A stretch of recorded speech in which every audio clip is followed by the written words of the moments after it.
Minister of Kenya, and finally Honorable Richard Randriamandrato, former Minister of Foreign Affairs of Madagascar. And we are coming right back to the second round of questions. Anita.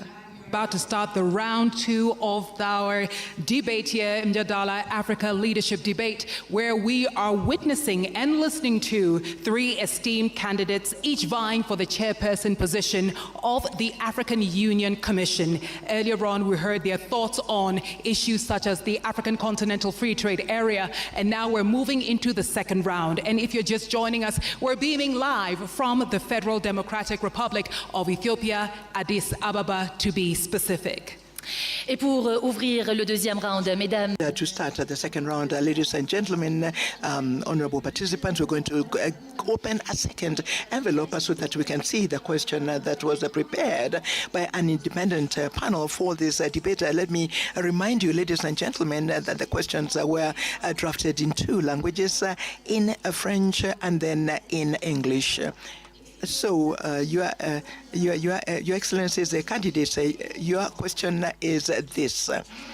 In spite of the hopes of the African Union to silence the arms between now and 2030, the conflicts continue to take place. How would you go about proposing African solutions so that you can ensure that there is a prevention, management, and a resolution that are effective and sustainable of conflicts? And how would you accelerate the advance of Africa towards a permanent seat in the United Nations Security Council? That's your question.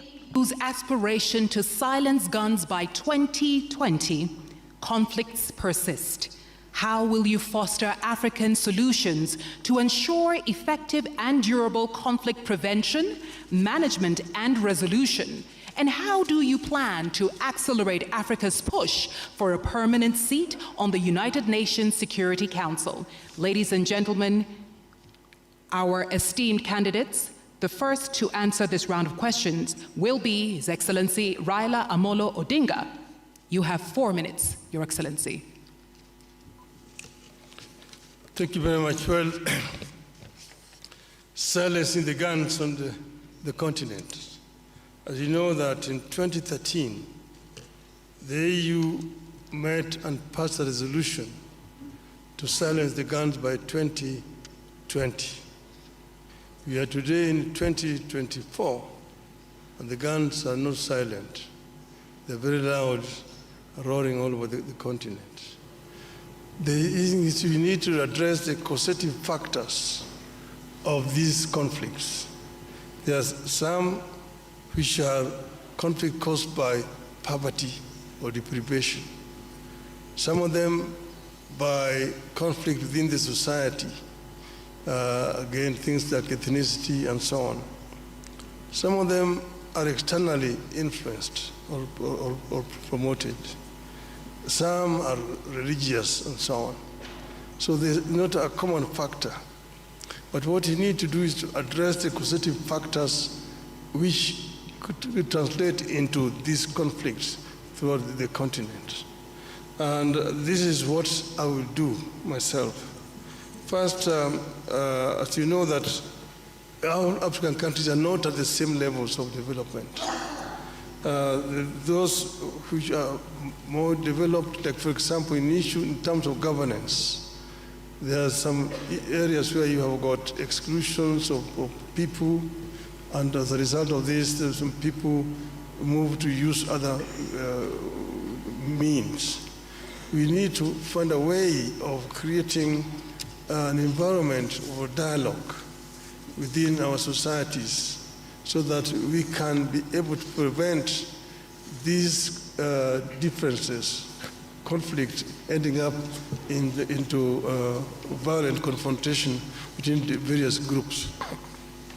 We don't need to put a time span, but I'm sure that it is possible to end these conflicts and stop the guns by 2035, in my view. The other one is the issue of Africa's representation on the Security Council. This is something that's been long overdue. As you know, that the UN was formed at a time when most parts of Africa were colonies. And that's why the UN structure as today does not deal with the realities of the world today. And in the situation where you have 5 countries sitting in the Security Council with veto powers, and Africa is not represented, a continent with 1.4 billion people, is not tenable and it's not accessible. And that's why I'm not going to talk about Africa's representation, but we're going to insist that Africa must get 2 permanent seats in the UN Security Council. This is only fair, because we are a continent of 55 sovereign nations. We cannot be excluded when Europe has got 3 permanent representations on the Security Council. Permanent representation with the veto powers is a must for Africa. And this I'm going to insist when I'm elected, if the heads of state of Africa sees fit that I should lead this. I will work together with all the leadership of the continent to ensure that the continent gets a fair treatment on the international scene. Thank you so much, Excellency. Candidate from Kenya. Et maintenant, mesdames et messieurs. And now, ladies and gentlemen, the response from His Excellency, the candidate from Djibouti, His Excellency Mahmoud Ali Youssouf. Silencing the Guns is a flagship program, one of the 15 that our leaders have endorsed years ago. And then they put a number of mechanisms and structure around this flagship program so that peace becomes a reality on our continent. The first structure is the African Peace and Security Architecture. And then we have the strategy that we all know, Silencing the Guns. And to support this strategy, the African Union put in place a number of mechanisms. One of them is the Peace and Security Council. The other one is the Committee of Elders, the Committee of Chief of Staff. We have the Peace Fund, and we can rely on every kind of mechanism. So why is peace is not, let's say, a reality on the ground on our continent? There are a number of reasons. One of them is the political will of countries. We have to be outspoken and frank. We make decisions at the Peace and Security Council level. These decisions are not implemented. Our Peace and Security Council is not proactive. It is reacting to crises when they occur and happen. This has to change. And I'm sending a message to our member countries saying this has to change. The number 2 problem that we have to face is our standby forces. We have them on the papers. Of course, sometimes we can mobilize them, but they lack resources. We are still relying on foreign partnership for our resources. Let me give you an example. ATMIS. Since 2007, ATMIS has been financed by the European Union and the United Nations, up to 2.7 billion euros. Now, financial resources are critical. Why should we have the money so that we can operate on crisis ground on the continent? Because without money, we cannot deploy our standby forces. Without money, even the committee of mediators cannot go and discuss with the stakeholders. They sometimes wait for the tickets, the per diems, days and days and days. It's very critical that the Peace Fund, in which we have $400 million, that the Commission and the PRC, get to the compromise situation where that money could be used for peace on the continent. So far, only the interest of the 400 millions are used. And I'm really shameful when I say, DRC have been given 1 million for peace, issues through this fund. And they have given to, another country 1.5 million. It has to change. We need the authority from the member countries so that we can use this money, the $400 million, to keep peace on our continent. There are so many other bottlenecks that needs to be handled very quickly. But money is one of them. The Peace and Security Council mission is the second problem. And then we have a third one. This one also has to be underlined very seriously. When a crisis happens, I give you the example of Somalia. I've been around for some time. I've been dealing with this problem for many years. When there is no unity of purpose between the countries around this country, neighboring countries, this country will never stand on its feet. That's what we are experiencing today in the Sudan. Hundreds of thousands of people have been killed, millions displaced. Neighboring countries are still fighting on the Sudan, and the African Union and IGAD are watching. Sorry, sir, your time is up. Okay, sorry, because I can talk hours about this issue. No problem, sir. Thank you so much for your contribution. And ladies and gentlemen, as a reminder, especially to our esteemed candidates, if you go beyond the time, I will be forced to interrupt, and I don't want to do that, so please forgive me. May we kindly have our last candidate, His Excellency Randriamandrato, to respond to the question. Your Excellency, the floor is yours. Faire taire les armes et silencing the guns and issues relating to peace and security in general actually are due to so many things. It's not like turning on a switch or switching it off, not on and off a switch, no. There are several factors that have to be taken into consideration, and that is the reason why the African continent and the African Union have been challenges to silence the guns. But we have to resolve our conflicts peacefully. And this is one of the principles of the African Union, just like the principle of non-interference. So this is an aspect that we all have to actually look at. When exactly do we talk about non-interference, non-indifference, and how do we use them to silence the guns? But that is the situation in which we find ourselves in.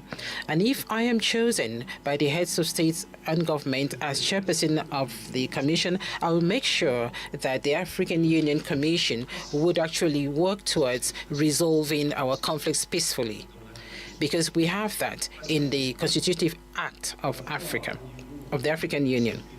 So we have the Peace and Security Council, we have the Peace Architecture of the African Union, but we also have the United Nations Security Council. And then bilaterally, we've got efforts that are underway, and we've heard about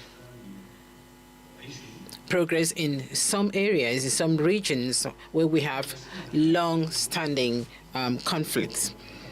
And then we also have the opportunity of ensuring that there is solidarity with the United Nations, the African Union and the United Nations. This is a framework that could actually enable us to sit down with the international community and talk about crisis in Africa. Why should we only talk about the crisis in Ukraine? Why not talk about the crisis in Sudan and crisis in other African countries? So we are talking about financing peace missions, but there is also a program that actually wants to see the program of the United Nations, that is the SDGs, aligned with Agenda 2063.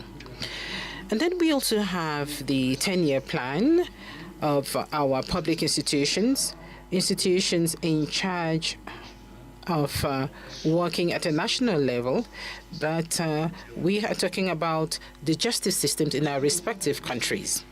Now, concerning the 2 permanent seats on the United Nations Security Council, I think here in Africa, we all know the importance and the urgency of having these 2 seats. And we have to seize this opportunity because we are actually at the end of 2024. And so we have to act very fast in 2025.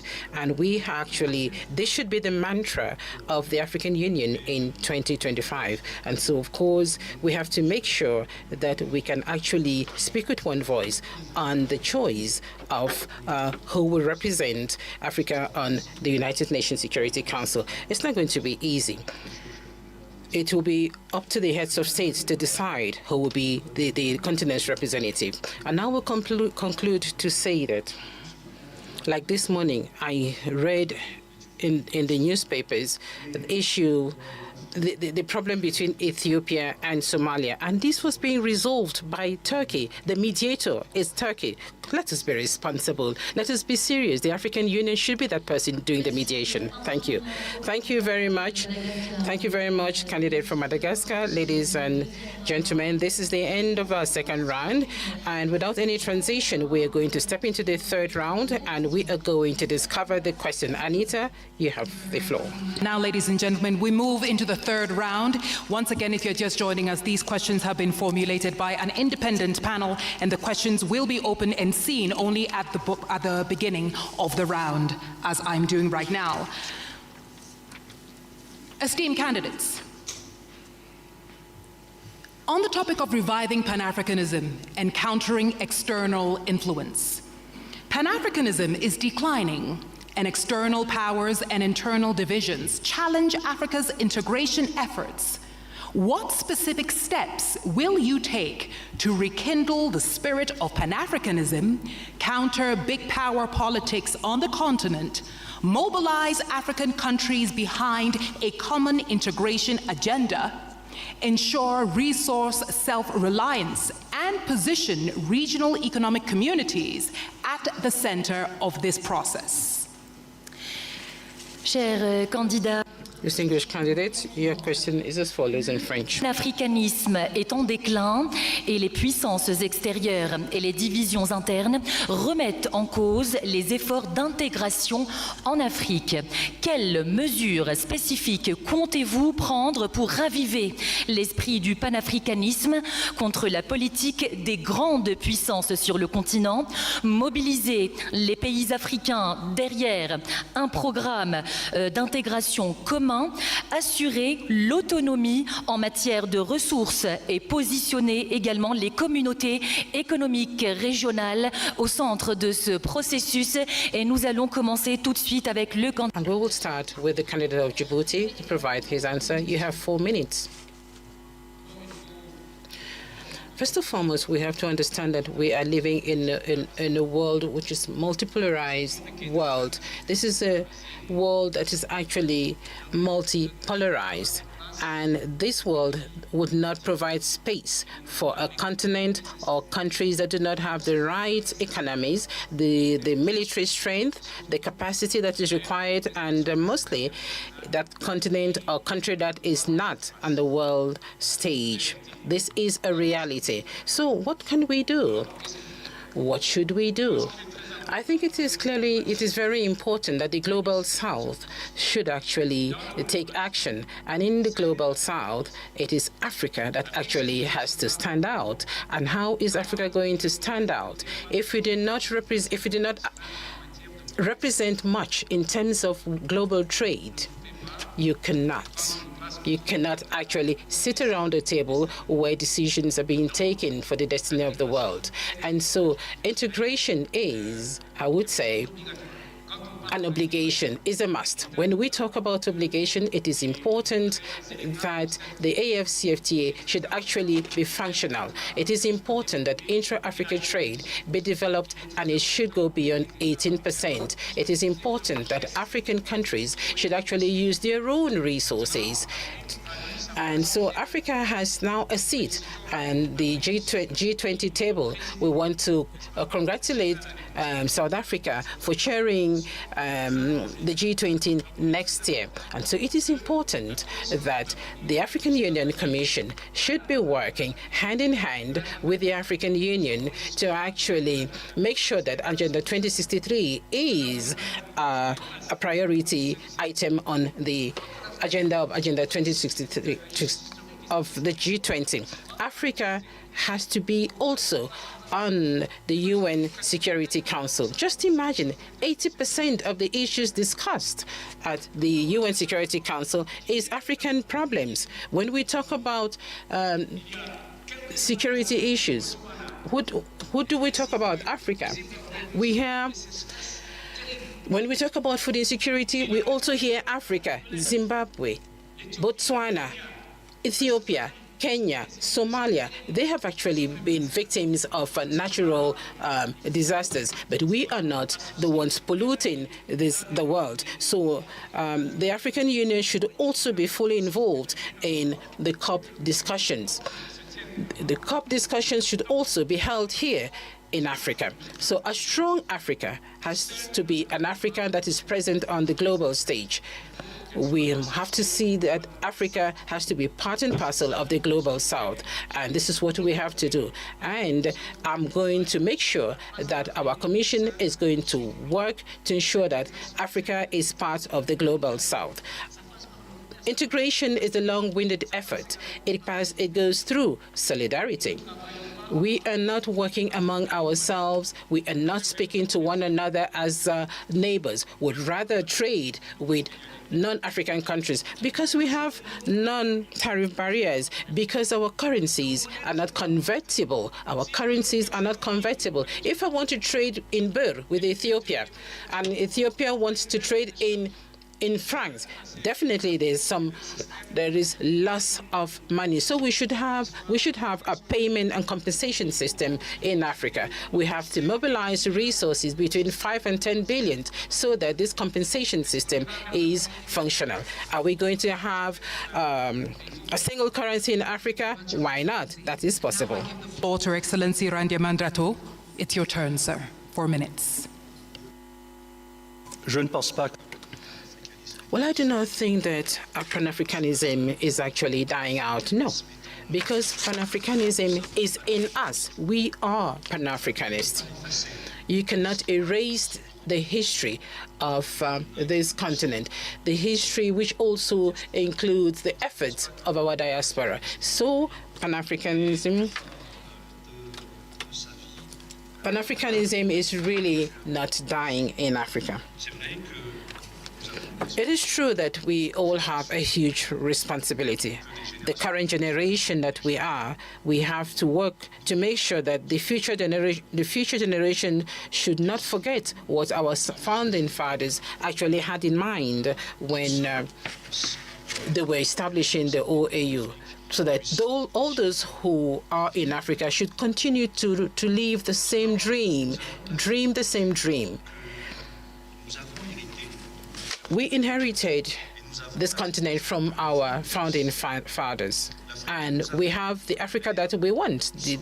The Africa that we see is the Africa where we live in, and the Africa that we want is the Africa that we want to prepare, and which we must prepare.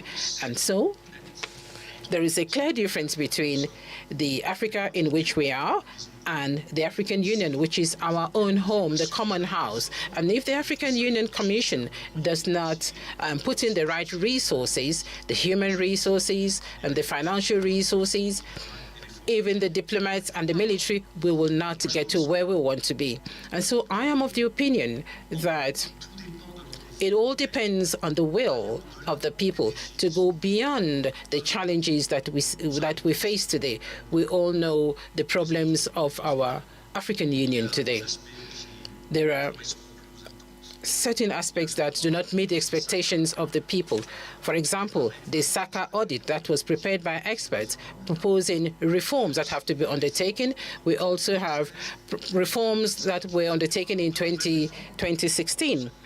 So we need to undertake those reforms to ensure that the African Union can actually rise to the challenges.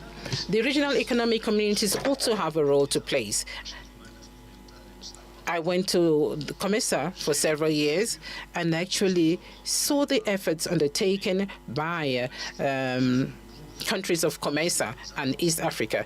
And we see Tunisia, Egypt, in COMESA as well. And this will continue. We have the Abuja Treaty actually defined gradual integration at the regional level and then the continental level. And I know we will get there. And I am going to work with the members of the next commission so that together we can actually make all of this easy. And lastly, I think we should also bear in mind, we should also think about the military bases, the foreign military bases in Africa, in African countries.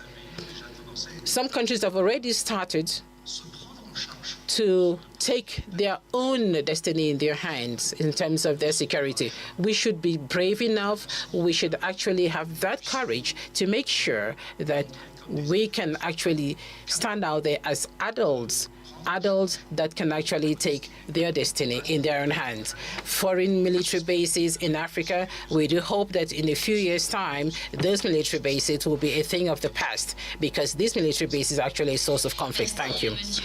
Thank you very much, Excellency Randriamandrato, candidate of Madagascar. Now we listen to Raila Odinga, candidate of Kenya. Thank you.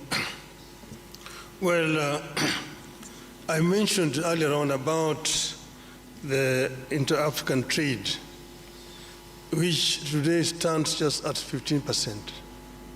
Inter-European trade, on the other hand, stands at 70%. Inter-Asian trade stands at 60%. Africa trades more with the external world than with itself, wasting a lot of resources. Now, how did Europeans come from behind and leapfrog and overtake Africa? That is something that we need to ask ourselves. But here we need to look forward to see how we can be able to make use of this huge domestic market that we have. We have a population of 1.4 billion people. And that is what has helped China. China did two things. One was to train the younger generation, the youth, so that they had a very highly skilled manpower. And when they liberalized their economy, the manufacturing unit in the West rushed to China. If you go to China, for example, take the automobile, the Ford, the Jeep, the BMW, the Mercedes, the Toyota, the Nissan, they're all there in China. And because there was cheap, highly skilled, cheap labor. Secondly, cheap raw material. The raw materials which they were actually getting originally from Africa. And that is how China has managed to develop a 600 million people middle class. Africa can be able to fill the gap which is being left down there by China by actually coming together and opening up. So we need to come together as Africa and create an African market which will be able to attract investors to come to our continent.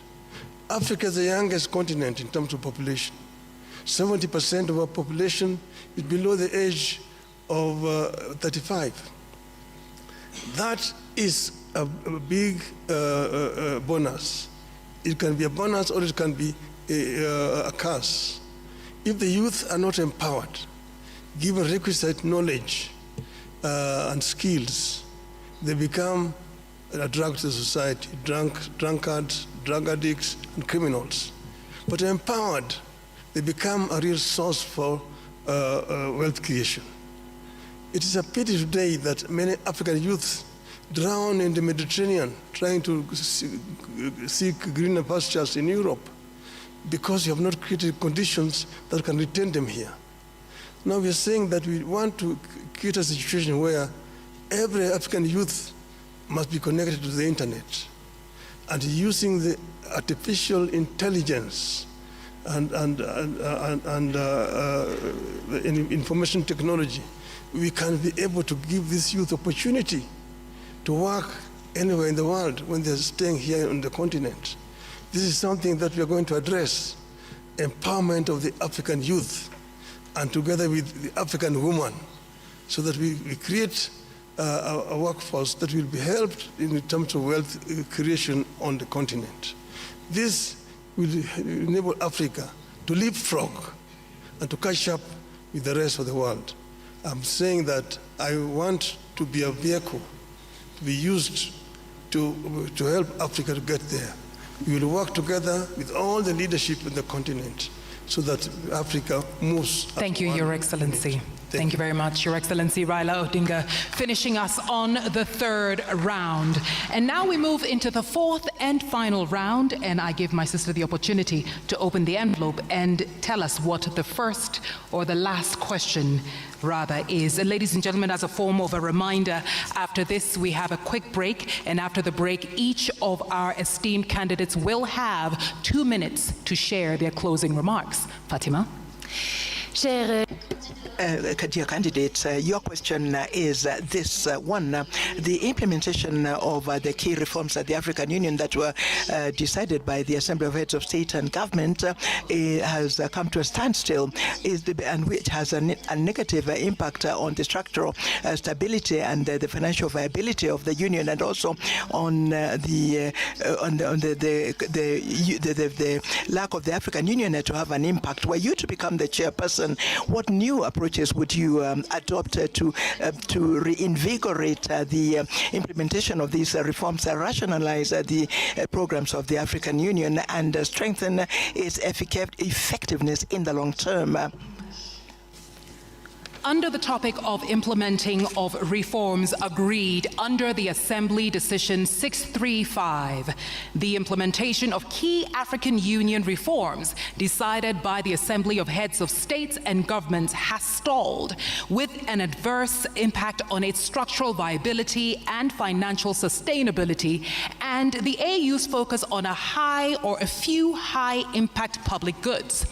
If you become chairperson, what new approaches will you introduce to reinvigorate the implementation of these reforms, streamline the AU's agenda, and strengthen its long-term effectiveness? Et j'invite à présent le candidat. I'd like to invite the candidate from Madagascar to respond first. First of all, we have to begin by bringing back order to our shared home at the African Union. I think this is the highest priority. The mandate of the chairperson of the commission as a whole is lasts 4 years. So that is a very short period of time to be able to change from top to bottom what needs to be changed in terms of institutional reforms of the African Union. So one must begin by bringing back order. I did mention a short while ago the recommendations of the SACA audit. I also mentioned the reforms that have already been proposed in 2016. There would be other reforms. What needs to be done were I to become the chairperson of the union would be to review the documents, and one cannot forget history. One cannot ignore history. I don't think we could.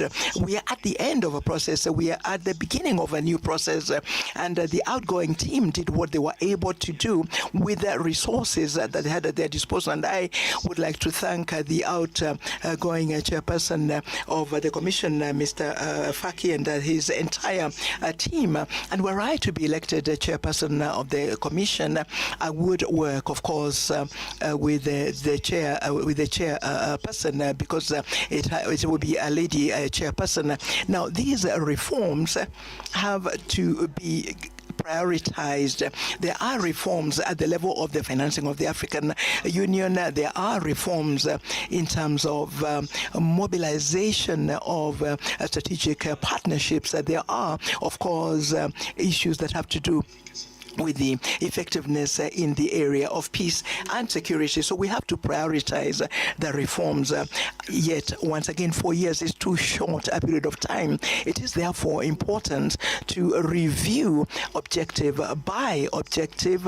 Strategic objective is what I mean of the 10-year plan 2024-2032. And since it was my responsibility in COMESA, one can perhaps plan for strategic planning over perhaps 2-3 years, which strategic planning would make it possible for us to identify the urgent issues and to align the financing of these issues. The 10-year plan does not allow one to do this. And maybe were we to have a strategic plan, we could perhaps be more specific and address the matters that needed to be addressed urgently in the way of reforms. And I also think, as I said a short while ago, that that the organs of the African Union, beginning with the Conference of Heads of State and Government, but also the committee of the PRC, the Permanent Representatives Committee with the Pan-African Parliament and the other organs, all the organs of the African Union should agree on the speed they should work at, so that at the end of the day, the reforms become visible, become tangible, and that the citizens of the continent can appreciate the effectiveness of a new of the new African Union led by a new team. Thank you. And now I yield the microphone to you, Excellency Raila Odinga. 4 minutes, sir. Well, we know where we are as African Union, and that's why the heads of state came up with that committee on reforms, which was headed by former president, current Rwanda President Kagame. The chairmanship has now been passed over to Honorable William Ruto, President of Kenya. I have had long discussions with President Kagame when he was chairing that committee, because I was working as a high representative of the AU on issues of infrastructure. And I know the kind of frustrations that you feel working that way. I know that 93% of the resolutions that are passed by the heads of state at the Assembly are never implemented. Now, there's some of them are resolutions which were probably not necessary. Some of them are not implementable, but majority of them are just not implemented. Some have to do with the structure and management of the AU at the headquarters. I'm not trying to pass any judgment here because I know that Mr. Paki has worked very hard to try to make the organization move forward. The other one has been the issue of funding, which has been a major challenge, and look at other alternative sources of funding. When I was there as high rep on infrastructure development, we came up with a proposal to set up an infrastructure fund for Africa, and using the African resources, because many of African countries have got a lot of money in sovereign funds, from which the AU can actually borrow without having to pay so much high interest. And this will help AU actually to spearhead the process of constructing some of these infrastructures. I mentioned the Trans-African Railway Network, Lagos to Cairo, the high speed. Then you have got Beira in Mozambique to Lobito in Angola and Walvis Bay in Namibia. Then you have got the LAPSET, which will come from Lamu in Kenya, running through South Sudan, Central Africa to Kribi in Cameroon, to create a land bridge that opens the interior of Africa and gives these landlocked countries in the continent access to the sea.